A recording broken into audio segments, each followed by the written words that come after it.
My name is Amadou, and I have lived through things in my life that still make me wake up in the middle of the night, drenched in sweat, unable to breathe. What I'm about to share with you is a memory that haunts me even now, many years later. It happened in a small village in the north, near the edge of the Great Desert. The village was called Zahrat al-Ramla, which means flower of the desert. But to those of us who grew up there, it was more like a lonely heart beating in the vast emptiness of the land. The village was small, only about 50 houses, built from mud and straw, nestled between tall acacia trees and the dry, cracked earth. The air was thick with dust, and the only thing you could hear on most days was the wind blowing fiercely across the dunes.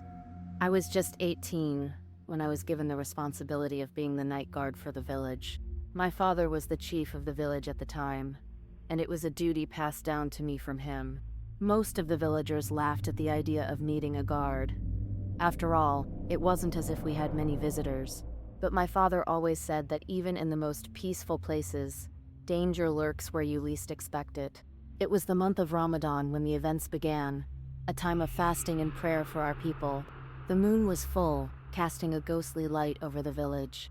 As a young man, I was eager to prove myself, so I took my position seriously.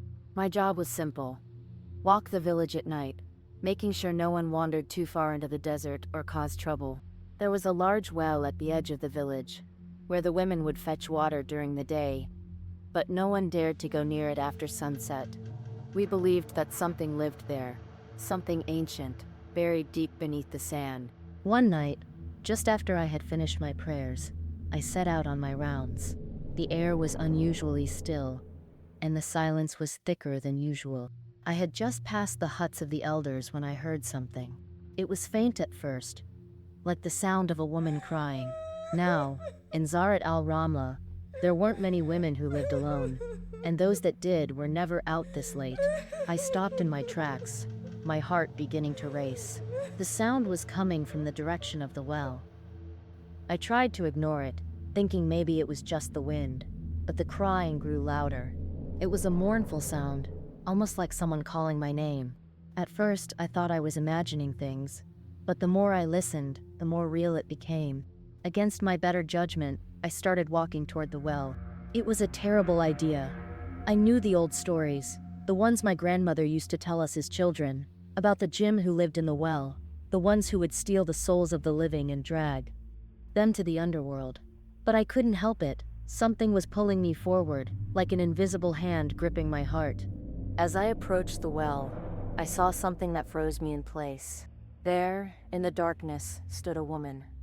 She was wearing a long white dress, her hair wild and tangled, and her face was obscured by her hands as she wept. I called out to her, but she didn't respond. I took a step closer, then another, until I was only a few feet away. Suddenly, she looked up. Her eyes were wide, filled with fear, but they were also empty, like a hollow pit. I stumbled back, but my legs wouldn't move. I tried to speak, to ask her who she was, but no words came out. That's when I heard it. A voice, not from the woman, but from the well itself. It was deep, guttural, like the growl of a wild animal. "Leave, now," it whispered. The voice was coming from deep within the earth, from the very bowels of the well. I don't know how I managed to move, but I turned and ran. My heart was pounding, my breath short, but my feet carried me back to the village as fast as I could. When I reached the safety of my father's house, I collapsed on the ground, trembling. The next morning, I tried to tell the villagers what had happened, but no one would believe me. "It's just the desert playing tricks on you," they said. "There's nothing in the well but water and sand." But I knew what I had seen. The woman, the voice, everything felt so real. Over the next few nights, the cries from the well returned, but this time they were louder, more desperate. I began to avoid the well, staying near the heart of the village where the light from the fires of the elders kept the darkness at bay. Then, one evening, an old man from the village came to see me. His name was Baba Mosi, and he was one of the few who still remembered the ancient ways of our people. He told me that the well was cursed, that it had been built over the remains of an old temple, long forgotten by most. The spirits that lived there were restless, and they had begun to stir once more. He told me that the only way to stop the cries was to perform an ancient ritual, one that required offerings to the spirits of the well. But the ritual was dangerous. If done wrong, it could make things worse. Baba Morsi warned me that no one who had gone to the well at night had ever returned unchanged. I didn't know what to do. I wanted to help my village, but I was afraid. The woman I had seen wasn't a normal spirit. There was something darker, something more powerful about her. Baba Morsi insisted that we needed to act quickly before the spirits grew too strong. On the night of the ritual, we gathered at the well with offerings of dates, milk, and incense. As we began chanting the ancient words, I felt a presence growing around us, an oppressive weight that pressed down on my chest. The ground trembled beneath our feet, and the cries from the well grew louder until it felt like they were right beside us. Suddenly, the ground cracked open, and a figure rose from the depths of the well. It was the woman I had seen before, but now her face was twisted in anger. Her eyes glowed with an unnatural light, and her hands reached out, grabbing at the air. I don't know how, but in that moment, I understood. She wasn't just a lost soul. She was a jinn, a vengeful spirit bound to the well, seeking to drag us all into the darkness. With a shout, I grabbed the offerings and threw them into the well. The woman let out a scream that echoed through the desert, and the ground beneath us began to tremble.